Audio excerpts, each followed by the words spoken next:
자, 플레밍의 오른손 법칙이죠. 우리가 플레밍의 왼손 법칙 같은 경우는 힘을 갖다가 발생시키는 것은 그래서 I, B, L에 대한 그런 형태로서 이같이 나타나고 있었던 그런 부분이었습니다. 이것이 플레밍의 왼손 법칙이고, 플레밍의 오른손 법칙은 도선이 V의 속도로 이동하게 되면, 자계 내에서 도선이 V의 속도로 이동하게 되면 결국 뭐가 발생한다? 기전력이 발생하더라. 이런 얘기죠. 그래서 IBL의 사이즈, IVB. 자, 이건 뭐야? VBL이죠. 그래서 사인 세트로서 표현하게 되고요. 다음과 같은 식으로서 적분형으로서 나타나게 된다는 것을 확인할 수 있습니다. 자, 결국은 이것은 바로 발전기의 원리죠. 발전기의 원리를 갖다가 나타낸다. 전동기의 원리는 이거 있었어요. 플레밍의 왼손 법칙. 발전기의 원리는 플레밍의 오른손 법칙이다. 라는 것을 확인할 수 있습니다. 자, 상호인덕선스와 결합계수 부분이죠. 우리가 상호인덕선스 부분은 우리 같이 이제 L이라는 부분이 존재하게 되는데, 똑같이 L이 존재한다고 가정했을 때 결국은 이같이 자석이 이쪽에 세교되게 되죠. 그래서 여기에서 발생하고 있는 인덕선스를 갖다가 우리는 상호인덕선스라고 한다라고 얘기하게 되죠. 자, 그래서 누설 자석이 있느냐 없느냐에 따라서 자, 각각의 값들 갖다가 표현을 좀 하게 되는데요. 다음과 같이 자기 인덕턴스 부분, 이쪽을 L1, 이걸 L2라고 했을 때 상호 인덕턴스를 갖다 구하는 방법은 여기서 결합계수가 어떻게 되느냐에 따라서 각각 달라진다. 완전 결합이면 누설이 없다는 얘기죠. 자, 이 부분은 누설이 아예 모두 다 누설되고 있다. 자, 이것은 누설 없다.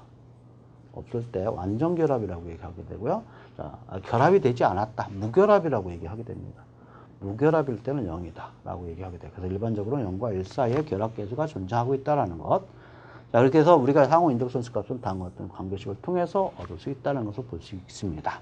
그래서 이상적으로 본다면 완전 결합으로 볼 수 있는 거고요. 이상적이 아니다라고 한다면, 아예 결합이 안 됐다고 한다면 0으로 볼 수 있기 때문에 그때는 상호 인덕선스는 존재하지 않을 것이다 라는 얘기를 할 수 있습니다. 자, 인덕선스 접속은요, 이같이 직렬로 접속했을 때하고 병렬로 접속했을 때 그 관계식을 갖다가 나타나게 되는 그런 부분들이죠. 그래서 상호 접속을 통해서 우리가 결합을 갖다 시키게 되면 서로 방향이 같으면 플러스 m이 되는 것이고, 방향이 서로 반대방이면, 자, 여기서 방향이 같다라는 얘기는 자속의 방향을 갖다가 얘기하게 돼요. 그래서 자속의 방향이 같으면 플러스 상호 인덕선스, 자속의 방향이 서로 반대 방향이면 마이너스 상호 인덕턴스의 2배 값을 갖다가 적용시켜서 전체적인 인덕턴스 값을 갖다가 얻을 수 있다는 것을 알 수 있습니다. 자, 그 다음에 인덕턴스 계산할 때 우리가 이제 계산하는 방법은 어떻게 이제 제가 얘기하냐면 LIM파이라는 그런 표현을 갖다가 제가 많이 쓰죠. 그 다음에 또 뭘 많이 씁니까? NI파이 RM. 자, 이런 관계도 많이 써요. 그래서 두 가지 관계식은 여러분들 좀 필히 좀 기억을 해 주시면 좋겠죠. NIM파이라고 하는 부분은 우리가 기자력에 관련된 부분 갖다가 얘기하게 되고요. 그래서 이 관계식을 통해서 우리가 나타나게 되는데, 여기서도 마찬가지로 그 관계된 식을 통해서 표현하게 되는데, 우리는 먼저 어떻게 했죠? 전류에 의해서 자계를 구하고, 자계에 의해서 자속 밀도를 구하고, 자속 밀도에서 자속을 갖다가 구했죠. 자, 그래서 이 관계하고 이 관계에 관련된 식을 통해서 내가 원하는 L 값을 갖다가 얻을 수 있죠. 그래서 이 식을 갖다가 이용하게 되면 L은 I분의 M파이로서 나타나게 되고요. 파이 값을 갖다가 적용하게 되면 이와 같은 식으로서 표현할 수 있습니다.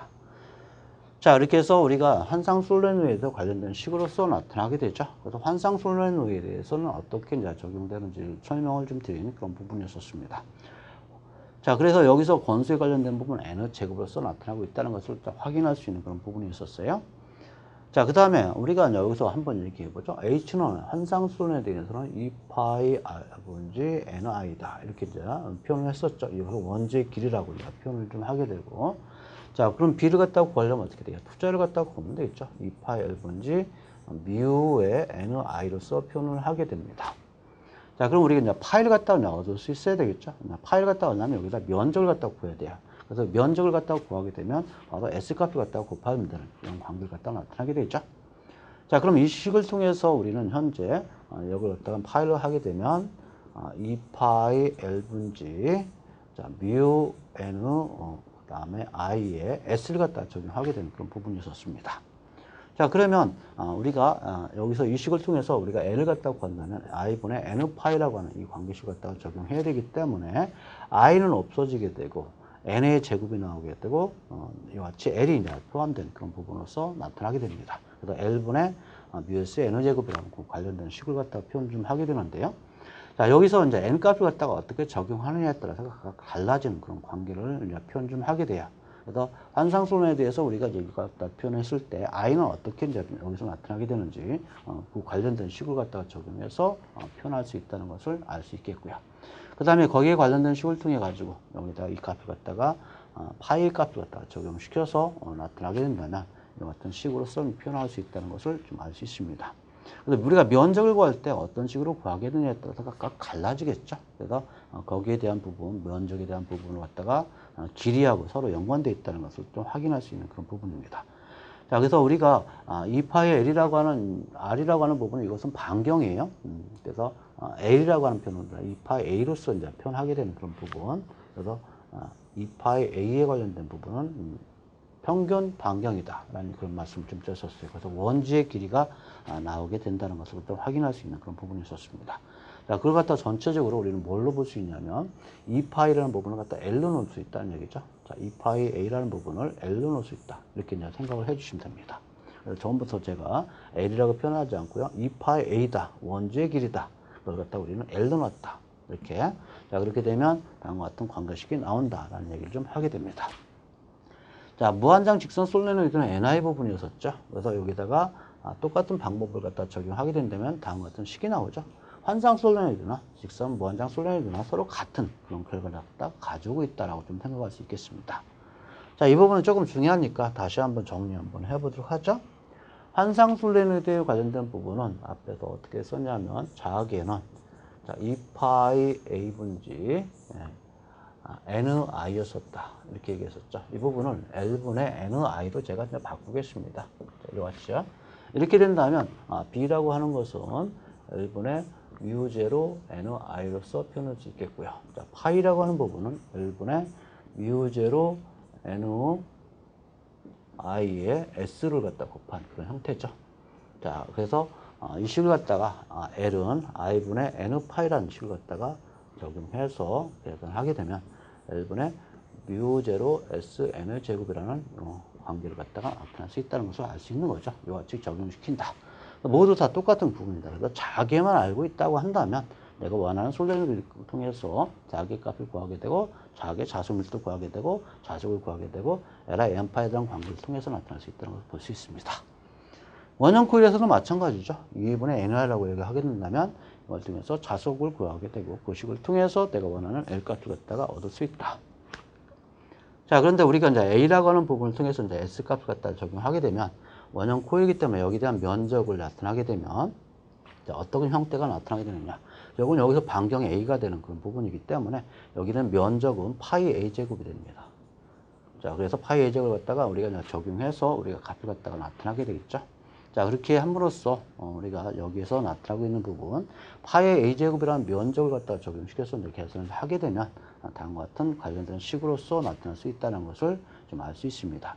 여기서 우리가 s라고 하는 부분이 두 번 적용된 거예요. 그래서 이 부분의 s가 바로 파이 a를 갖다 뜻한다. 이렇게 생각하시면 됩니다. 그래서 s 없애보고 파이 a로서 나타나게 될 것이고, 자, 그렇게 되면 자, 다시 한번 이쪽을 갖다 정리하게 되면 이렇게 얘기하게 되죠. 자, 이 부분이 본래는 없는 거고요. 이 S 대신에 파이 A 제곱을 갖다가 적용시킨 것이다 라고 좀 생각하시면 됩니다. 그러면 AA 없어지게 되고요. 자, 그러면 A만 남게 되고 2분의 파이 NI가 나온다라는 걸 확인할 수 있죠. 그래서 우리가 이와 같이 L에 대한 식을 갖다가 적용시키게 되면 다음과 같은 결과식이 나온다는 것을 볼 수 있겠습니다. 이것이 바로 이제 여기서 원형 코일에 관련된 식으로 보여지고 있다는 것을 알 수가 있는 거죠. 자, 이 부분은 이제 와전류 부분입니다. 와전류라고 하는 부분은 어떤 부분을 갖다가 얘기하게 되냐면 어떤 코일의 부분에 이것은 어떤 도체 내에서 코일을 갖다가 감아서 전류를 갖다가 흘리게 되면 이쪽이 결국은 B의 방향이고 전류는 이쪽 방향입니다. 자, 그렇게 된다면 여기에 맴돌이 전류가 흐르게 되겠죠. 맴돌이 전류가 흘러서 유도돼 가지고 전류가 흐르게 되는 그런 부분을 갖다 나타나게 돼요. 자, 그럼으로써 우리는 손실이 발생하고 있더라라는 것. 그래서 여기서 중요한 키포인트를 갖다 얘기하게 된다면 어떤 얘기를 좀 하게 되냐면 맴돌이 전류에서 발생되고 있는 전자유두에서 나타나게 되는 유두 전류가 존재하기 때문에 와류손이 발생하고 있더라는 얘기죠. 와류손이 발생하고 있더라. 자, 그럼 뭐하고 비교하게 되냐면 요거 히스테리스 수선하고 비교하게 됩니다. 자, 이 부분은 F의 제곱의 비례, 주파수의 제곱의 비례하는 부분과 이 부분은 주파수의 비례하는 부분, 자석의 제곱의 비례하는 부분인데 이것은 1.6승의 비례하는 부분, 서로 이제 비교해가지고 나타나고 있다는 것을 확인할 수 있습니다. 그 다음에 PP효과 부분은 이제 교류 전류가 흐를 때 전하는 대부분 표면에만 존재한다. 그랬을 때 표면으로부터 전류가 나타나게 되는데 이 전류에 얼마가 되는 지점, 2분의 1배가 되는 지점을 갖다가 이와 같이 표현을 좀 하게 돼요. 자, 2분의 1배가 되는 지점을 갖다가 표현했을 때 이 두께를 갖다가 우리는 표피 두께다라고 얘기 좀 하게 됩니다. 2분의 1배를 갖다가 계산하게 되면 0.368인가요? 368배에 대한 형태가 나타나게 된다. 이 두께를 갖다가 우리가 계산해 보니까 다음 어떤 결과를 갖다가 가지게 되더라는 것을 확인할 수 있습니다. 그럼 이 식을 통해서 우리가 알 수 있는 부분은 결국 이런 얘기를 좀 하게 되죠. 조심할 부분이 유전율은 들어가지 않아요. 주파수, 도전율, 투자율이 들어간다. 만약에 주파수가 높아졌다 한다면 결국은 PP 두께는 작아지게 되고 PP 두께가 작아진다는 것은 전류가 흐르는 면적이 줄어들기 때문에 저항은 증가하게 된다. 저항이 증가되게 된다는 얘기는 손실이 갖다 증가하게 된다는 얘기를 좀 하게 되겠죠. 그래서 손실을 갖다 증가하는 그 원리를 갖다 설명한 부분이 바로 여기서 나타나게 되는 그 부분이라는 것을 알 수 있습니다. 자, 다음 내용 보죠. 변이 전류 부분입니다. 우리가 맥스웰 방정식에서 맥스웰 학자분이 같이 적용한 부분이 바로 변이 전류 갖다 적용했던 부분이죠.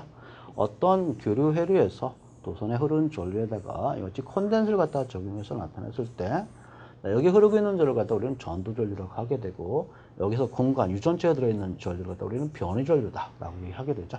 즉 여기서 흐르고 있는 전도 전류하고 변이 전류는 서로 같은 그런 특성을 갖다 나타나게 되는데 이때 우리는 가상 전류, 변이 전류를 갖다 적용시켰다는 얘기를 좀 하게 되죠. 그래서 다음 어떤 식을 통해 가지고 유전체들은 변이 전류를 갖다가 정의하게 됩니다. 자, 그렇게 되면 이 식을 통해서 변이 전류 밀도를 갖다가 표현했을 때 우리는 어떻게 표현해야 돼요? 변이 전류 밀도로 표현하게 되면 라운드 t분의 라운드 t로서 표현하고 수 있다는 것을 좀 알 수 있죠.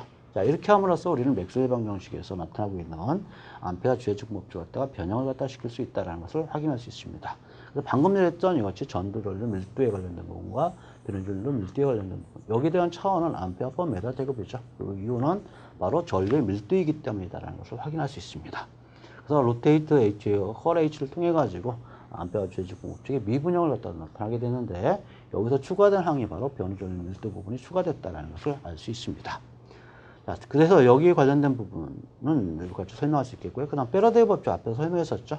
기전력에 관련된 부분 같이 나타나게 되면 미분형으로 표현하게 되고 마이너스 부분을 갖다 적용할 수 있다는 것.